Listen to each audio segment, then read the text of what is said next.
Good morning, world. Welcome again to our online preaching. Wherever you are, join with me again so that we can meditate the Word of God. And today we continue the book of Matthew, and now we are in the Matthew chapter 20, verse 20 to 28. So, ating po patuloy about the servanthood or the right motive and the leadership.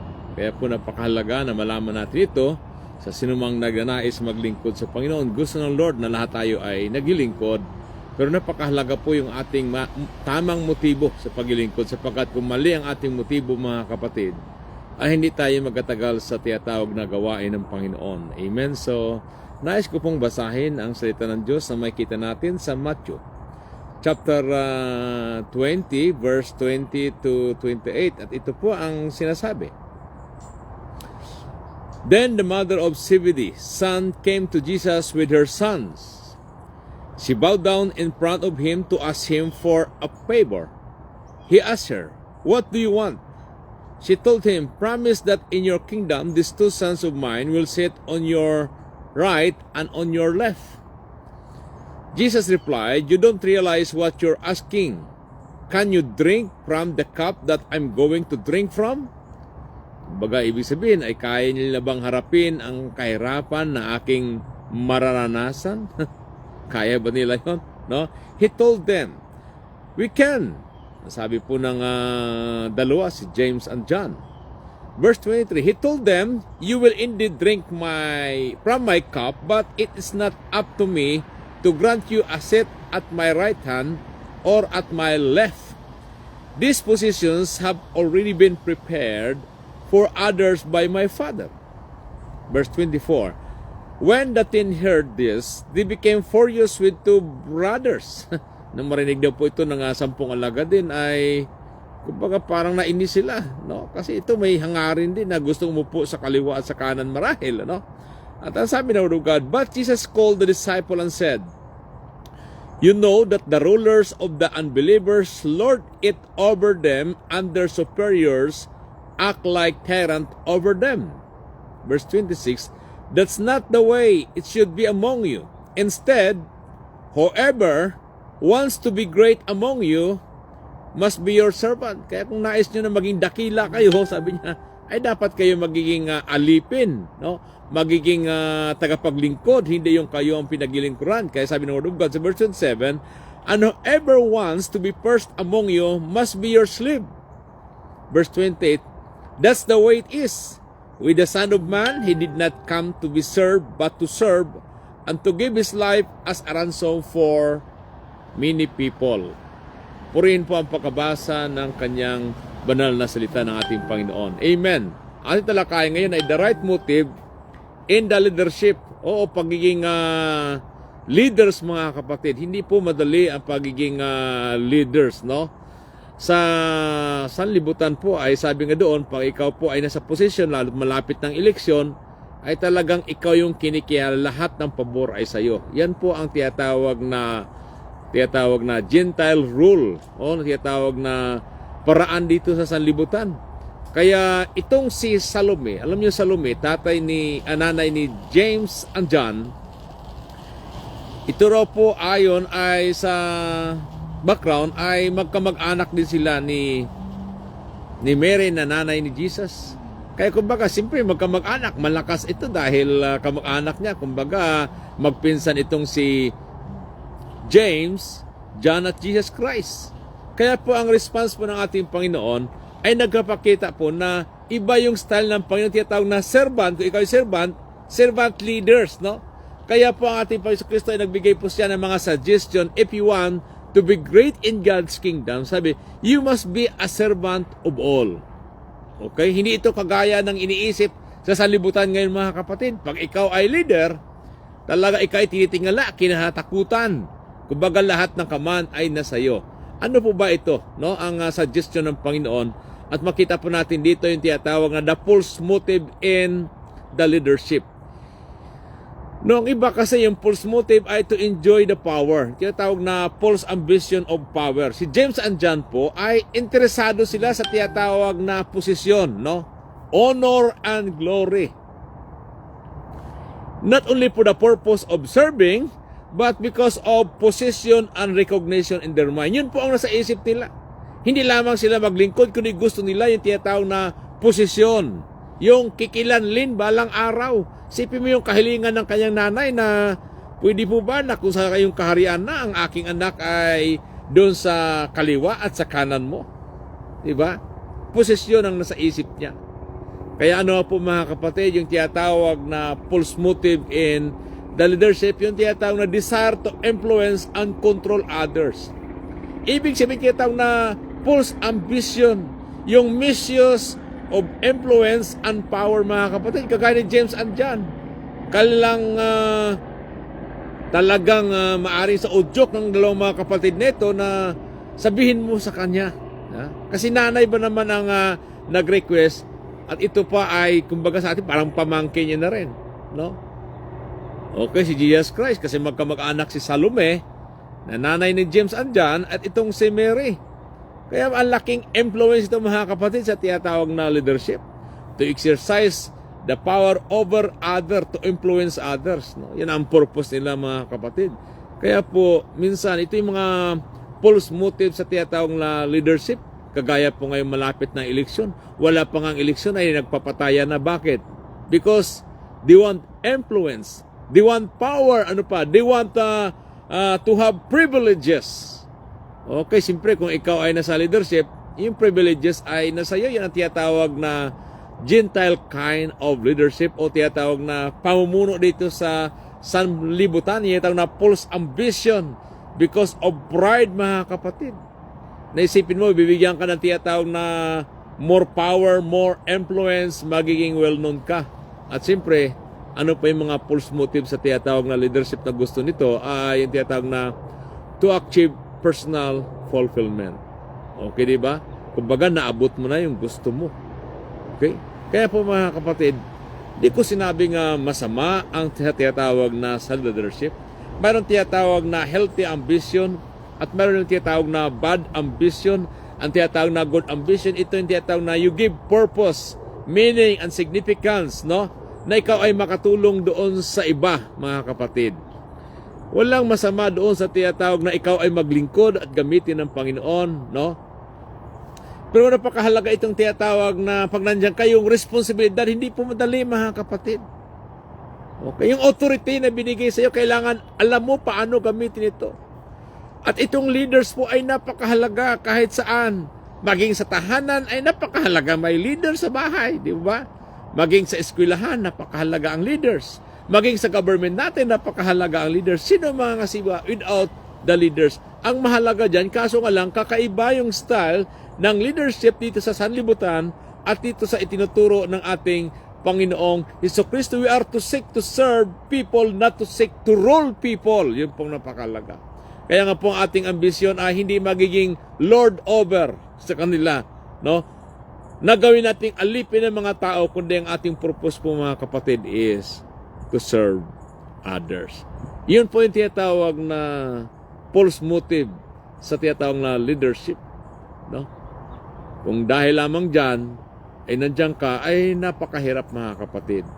Kadalasan sa Panginoon po ay kakaiba, the right motive in the leadership. Kaya ang Panginoon Kristo po ay in-explain niya, sabi niya, kakaiba itong paraan ng sanlibutan sa paraan ng tinatawag na sa Panginoon, no? In God's kingdom, servanthood ay napakahalaga. Kaya nga po, si James and John talagang nag-approach siya sapagkat gusto nila yung tinatawag na high position in the kingdom of God. Pero sabi ng Panginoon sa kanyang salita, kakaiba ito yung tinatawag na magiging servant ka dito sa tinatawag na world at servant dito sa gawain ng Panginoon. Ang ating Panginoon Kristo po, ang siyang tinatawag na pinaka-prime example natin o tinatawag na role model natin sa paglilingkod, no? Tinatawag na servant leaders, no? Na makita natin sa kanya na sabi nga sa Philippians chapter 2 verse 5, let this attitude be in you to be great in the kingdom of God. Ay anong dapat natin gawin? Una po mga kapatid, be humble. Okay. No? Yun po napakahirap. Ang yung tinatawag na pag ikaw ay may authority yung magpakumbaba. Ang ating Panginoon Kristo po, isipin mo ba naman yan? No? Dahil niya nais niya maglingkod at nais niyang tubusin yung mga tao, isipin mo na siya ay Diyos na nagkatawang tao para paglingkuran ang mga tao for 3 years dito sa sanlibutan. Isipin mo, ikaw hari ng mga hari sa langit, ikaw ang pinaglingkuran. Pagkatapos ikaw ay makapangyarihan, pagkatapos pupunta ka dito, mamuhay na kagaya ng mga tao, napagod, nagutom. Di ba napakahirap yung kanyang ginawa? Nagpakumbaba siya. Dahil gusto niyang ang tao po'y mapaglingkuran. Gusto niya na mga tao ay mailigtas mula sa kapahamakan sa impyerno.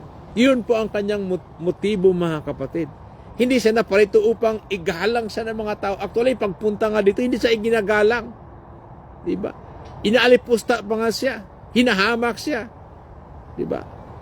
Yung tinatawag na pagiging humble po, napakahalaga ng mga kapatid sa paglilingkod natin sa Panginoon. Kasi anytime wala tayong may malaki sa Panginoon, pwede tayong sa isang sakit lang, wala na, bagsak na tayo.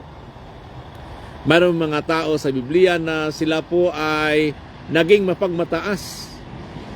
Kagaya po ni King Nebuchadnezzar, dahil siya ay naging makapangyarihan during the time sa Babylon, at yung mga ang Israel ay dinala sa kanila, naging alipan nila. Yung Babylon, yung po yung tiyatawag na Iraq ngayon, di ba? Binagsak din yung Iraq na yon.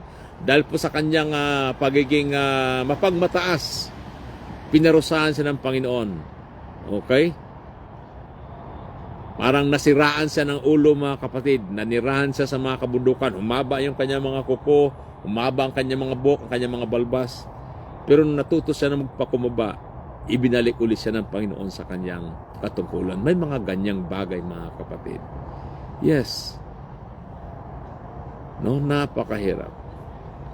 Alam niyo sa mga katungkulan, yan ay temporary lamang. Maging ikaw ay presidente, no, sa mga local officials, 'di ba? Temporary lamang 'yan. National officials, lalo ngayon malapit ng election niya sa Pilipinas ngayong October, last week ng October, 'di ba? Mga temporary lamang. Yung mga tao nagbabayad lamang para sila iboto, kaya uso naman yung mga bayaran, kahit kamag-anak, bayaran para iboto, 'di ba? It is only a temporal kind of leadership. Pero ang paglilingkod sa Panginoon, mga kapatid, walang hanggan yan mula simula hanggang sa dumating ang Panginoon, no? Kaya po, kung nais mo maglingkod at nais mo maging dakila sa karya ng Diyos, maglingkod ka, kapatid, na may pagpakumaba. At nakikita po natin sa church na kung saan, no, wala naman mga allowance, wala mga sildo. They are doing it. Why? Yes, ayaw nila maging dakila dito sa mundo. Okay? Kundi nais nila maging dakila sa karya ng Diyos. At pangalawa, napakahalaga din po ito, be humble, be obedient, di ba? Yung pagsunod, mga kapatid. Gusto maging sa leaders. Pag ikaw naman ay sitawag na hindi naman sumusunod, di ba? Napakahirap noon. Kaya sabi nga, if you want to be a leaders, you must be a followers too. Di ba? Tayo maging halimbawa sa pagsunod sa anumang mga pinapairal na mga gawain ng Panginoon, di ba? Hindi yung mag-uutos, kundi yung nag-uutos, hindi naman sumusunod. Hindi naman niya ginagawa. Napakahirap, di ba?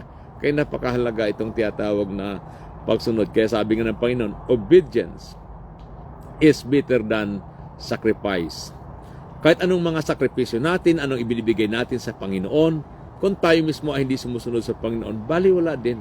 Di ba? Kaya napakahalaga, mga kapatid, ang ating pagsunod sa Diyos, no, bilang ating tagapagligtas, dahil once tayo sumunod sa Panginoon, doon natin makikita yung mga blessing ng Panginoon. Yes, ang iba kasi blessing muna, gusto agad ay blessing, ayaw naman sumunod. Ay ang blessing ay nangagaling sa pagsunod natin sa Panginoon, dahil siya ang source ng lahat ng ating mga pangailangan. Mga kapatid, unahin lamang natin ang pinapagawa ng Lord. Hindi tayo pababayaan ng Diyos. Hindi niya tayo pagkukulangin. Pangako niya yan, mga kapatid. Sabi ng Word of God sa Matthew 6:33, di ba? But seek ye first the kingdom of God and His righteousness, and all these things shall be added unto you. Bakit sinabi niya, pagka ang tao maraming mga alahanin. Alahanin sa pagsunod. Alahanin sa pagkain. Di ba? Bahay, lahat, mga bayarin, mga kapatid. Pero sabi ng Panginoon, ito lang. Sumunod ka sa akin. Unahin mo ako. At lahat ng pangailangan mo, ibibigay ko sa iyo. Ganun po ang Panginoon, mga kapatid. Obedience is very important, lalo na po sa atin ng mga naglilingkod sa ating Panginoon. Pag hindi naman tayo sumusunod sa Diyos, mayroon din pong matitawag na consequence. No, wag nating hintayin na tayo parusahan bago sumunod. Yung, di ba? Habang malakas tayo, sumunod tayo dahil di natin hawak ang ating buhay, mga kapatid. No? Yan ang nais ng Lord. Nais mo maging dakila? Sumunod ka sa Panginoon, maglingkod ka sa Diyos.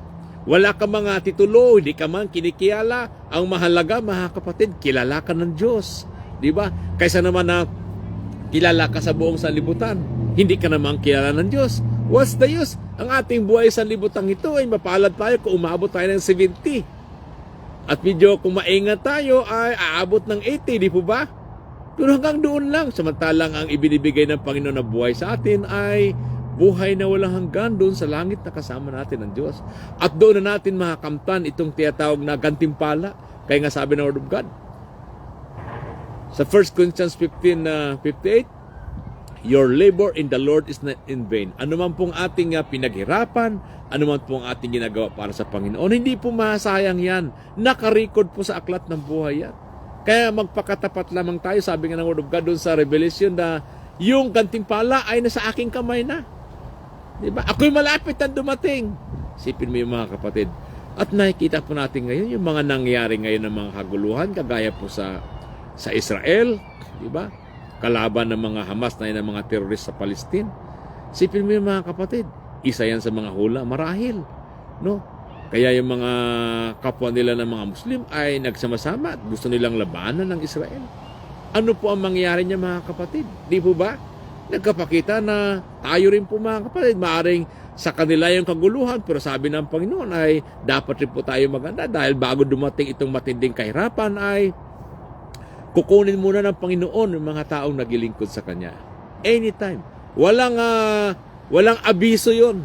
Sabi nga ng Biblia, sa isang kisap mata, kukunin. Babaguhin yung ating katawan na naisira at napalitan ng katawang hindi naisira. Kaya mga kapatid, kung maglingkod tayo, ngayon na, hindi bukas.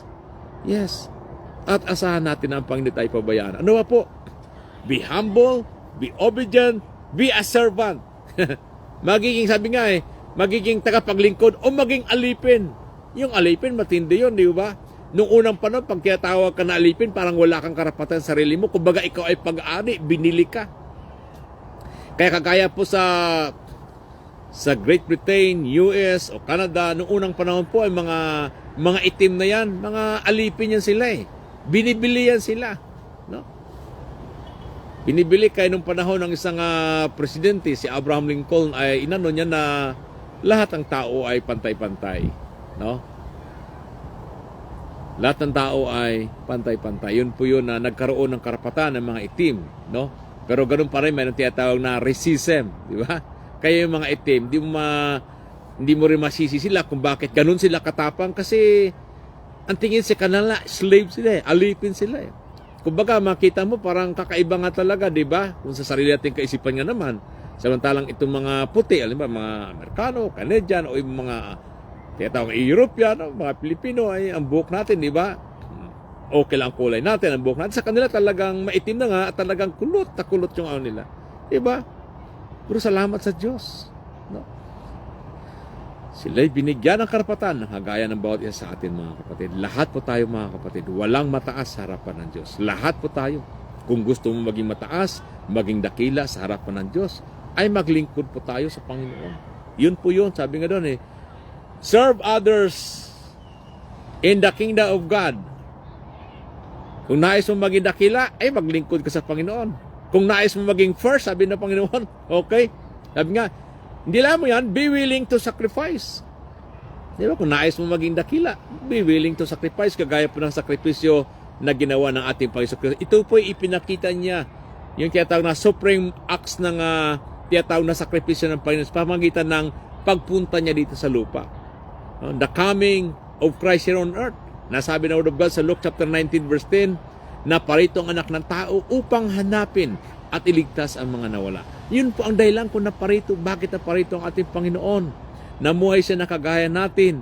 Siya naging alipin. Sabi nga, naging masunurin hanggang sa kamatayan. Ano po ang ginawa ng Panginoon di sa lupa? The act of ministering, siya po ay nag-ministry, mga kapatid. Hindi siya ang pinagilingkuran, kundi siya ang naglingkod sa mga tao. Sabi nga doon, di ba? Yung sa panahon natin ngayon, yung pagkatawag na leaders, gusto nila silang paglingkuran. Di ba? Gwardyado lahat, kinatakutan. Pero sa harapan ng Diyos, di ba? Kakaiba, kabaliktaran, no, ng itinuturo ng ating Panginoon. Yung tinatawag na be willing to, sabi nga doon, to sacrifice. Na ibinigay ang kanyang buhay, mamatay para sa ating kaligtasan. Ano ba yung tinatawag na ransom? Sabi nga ng Word of God doon sa Matthew 20 verse 28, ibinigay ang kanyang sarili para maging ransom. Pag tinatawag na ransom, mga kapatid, alam natin yan. Halimbawa, may binihag. Para makuha mo binihag na yon, kailangan magbayad ka ng ransom. Ang Panginoon po natin, hindi siya nagbayad ng pera o ginto. Ang ibinayad niya po ang kanyang buhay upang tayo po'y mapalaya sa pagkaalipin ng kasalanan, sa pagkaalipin ni Satanas, at sa pagkaalipin po ng ating sariling kasalanan, mga kapatid. Gusto ng Lord na tayo mapalaya at tayo maging lingkod niya. Hindi tayo pinipilit na maglingkod sa Kanya. Binibigyan niya tayo ng kalayaan paano maglingkod sa Panginoon. No? He sacrificed Himself. Hindi ginto o silver o pera ang pinambayad sa atin, kundi yung banal na dugo ng Panginoon. Di ba? He sacrificed His life. He gave His life for our salvation, mga kapatid. Yun po ang motive ng ating Panginoon. Isipin mo yun. Di ba? Kaya sabi ng Word of God sa Philippians chapter 2 verse 9, pagkatapos ng kanyang mission, di ba? Sabi ng Word of God, siya naman ay kinikiala na Panginoon at lahat ng tuhod ay luluhod sa kanyang pangalan. Mga kapatid, yung paglilingkod mo, hindi man na-recognize ng iba yan, hindi man nakikita ng iba yan. Pag ikaw ay naglingkod sa Panginoon, mga kapatid, mayroong blessing naghihintay sa iyo. Amen. Don't give up. Magpatuloy ka po, mga kapatid, sapagkat ang pagiging tinatawag na sikat o pagiging kilala sa kaharian ng Diyos, hindi dahil sa titulo, kundi ito'y sa pamamagitan ng ating pagpakumbaba, sa pagsunod, tinatawag na pagsakripisyo at paglilingkod sa Panginoon. Kaya salamat sa mga leaders natin, no, na they sacrifice themselves para sa gawain ng Panginoon. Whatever it is, mga kapatid, there is joy, there's blessing in serving the Lord, no? Alam niyo ba yung mga blessing sa paglilingkod sa Panginoon? Nais ko lamang pong basahin dito sa Word of God. No? Ay napakaganda yung blessing ng Panginoon pag tayo naglilingkod sa Kanya. Sabi nga dito sa Matthew din, no? Ano ba yung blessing na naglilingkod sa Panginoon, benefits? Ito po ay nagbibigay sa atin ng joy at happiness pag tayo naglilingkod sa Panginoon. Di ba? Na pagkatapos ng gawain, nagawa mo yung gawain, masaya ka na nagawa mo yon. Yun ang kagandahan dyan. Mayroon kang tiyatawag na joy that comes from the Lord. At pag ikaw ay naglilingkod sa Panginoon, ikaw rin po ay nag-mature. Di ba? At ikaw rin po ay lumalago bilang isang manampalataya. Kaya serving others, no? Ikaw rin po ay binibless ng Lord. At marami mga taong napagpara. Siyempre, higit sa lahat dyan, pag ikaw'y naglilingkod sa Panginoon, meron kang reward na naghihintay. Amen? Maaring ibang reward, inaani mo na ngayon yung kapayapaan, yung joy, yung peace na yan, kung ano pa man, o financial o material blessing. Pero ang higit na blessing yan, yung eternal life, na napakaganda na naglilingkod tayo sa Panginoon kaysa hindi tayo naglilingkod. Kaya mga kapatid, amen? Yan po yung tinatawag na right motive in the leadership or right motive as a servant leaders. Amen? No? Kaya napakahalaga po, no? Hindi ka man nakikita ng iba, pero ang kagandahan dyan, ang mahalaga nakikita tayo ng Panginoon. Amen? Kaya patuloy po kayo maglingkod. Ano mo po ministry na binigay sa inyo ng Panginoon at ang iba hindi pa naglilingkod, magpagamit na po tayo habang tayo may lakas pa. Kasi kailan natin gamitin ang ating buhay? Yung wala na tayong lakas, ito na ang panahon na tayo ay sumunod sa Panginoon, tayo ay maglingkod sa Panginoon. Amen? Lalo na po ngayon, malapit na dumating ang Panginoon. Kaya sumunod na po tayo sa Panginoon. Tayo po ay manalangin.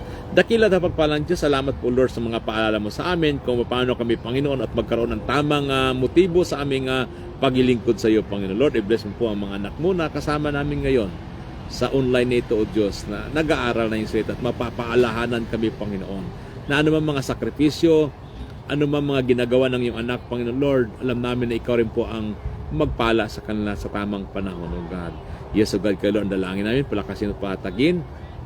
Lalo na po Lord ang mga leaders na itinatayo mo Lord sa Victorious City Church International. Pagpalain mo po sila, O Lord. Salamat sa kanilang mga buhay, Panginoon. Salamat sa kanilang mga sakripisyo. Yes, O God, kung wala sila, Panginoon, ay hindi namin kayang gawin yung mga bagay na ipinapagawa mo sa amin sapagkat kami rin po, Panginoon, ay kulang ng aming kakayanan. Yes, O God, at minsan even sa physical, O God, ay marami rin po kami mga kahinaan, Panginoon. Kay Lord, salamat sa mga anak mo ito na binigyan mo ng ibang mga talents, skills, and abilities para gawin ng mga gawain mo po, Diyos, na matagumpay at maraming mga taong napagpala, O God. Salamat po sa kanilang buhay. Anong po ministry ito, Panginoon, continue to bless them, O God. Ikaw magpalakas at magpatatag sa kanila, Panginoon. At gamitin mo sila na maging tapat sa kanilang mga gawain para sa iyo. Sa pag-alam namin, Panginoon, na ikaw rin po ang Diyos na magbibless sa kanila, Panginoon. According to your word, even sa James chapter 1, verse 12, blessed is the man who endure temptation or trial after when he is tried, he received the crown of life that God promised to them that love them. Thank you, Lord, sa mga pangakong iyan. Kalo mga pagsubok, anong problema, Panginoon, tulungan mo po ang iyong mga anak na magpakahatag at sila'y magpatuloy sa mga paglilingkod nila, Panginoon. Lord, i-bless mo po mga kasama namin ngayon. Sa online na ito, Panginoon, yes, O God, ikaw ang umabot ng kanilang mga pangailangan, O God. Salamat sa kanilang buhay at patuloy mo palain sila sa kanilang mga trabaho. Yes, O God, maging sa bahay, maging sa kumpanya, Panginoon, give them wisdom, maging sa factory, give them strength, O God, maging sa mga tindahan, Lord, ingatan mo sila sa kapamakan, mga caregivers, mga PSW, Panginoon, ilayo mo sila sa karamdaman, because continue to give them faith, continue to give them good health, continue to give them wealth, Panginoon, upang matugunan ang kanilang pangailangan. Kaya, O God, salamat po, Diyos, sa iyong kabuti at biyaya. Pagpalain po sila. Sino mang may sakit ngayon, Lord, pagalingin mo sila. Sino may mga financial needs, of God, we pray for your miracles and blessings be upon them. Pagpalain mo ang aming mga pamilya, Panginoon, at hindi paligtas, we pray for the salvation of God. We thank you, we honor, we bless you. In Jesus' name, Amen. Amen. Maraming salamat mga kapatid. Sa may mga karawan yan, happy birthday sa anak ni Sister Christy, si Amiel Reyes, at si kay Brother Randy. Okay, happy birthday, no? At sa kaya Charlene Esperanza, birthday niya po. Kaya sa iba pa na nagdiriwang na birthday anniversary, happy birthday, pagpalain po kayo ng ating Panginoon. Hanggang sa muli po mga kapatid, marami pong salamat po sa Victorious City Church International na ginagamit ng Panginoon upang maipahayag ang salita ng Diyos. God bless you all. To God be the glory. Huwag natin kalimutan na sa Diyos po ay walang imposible. Amen.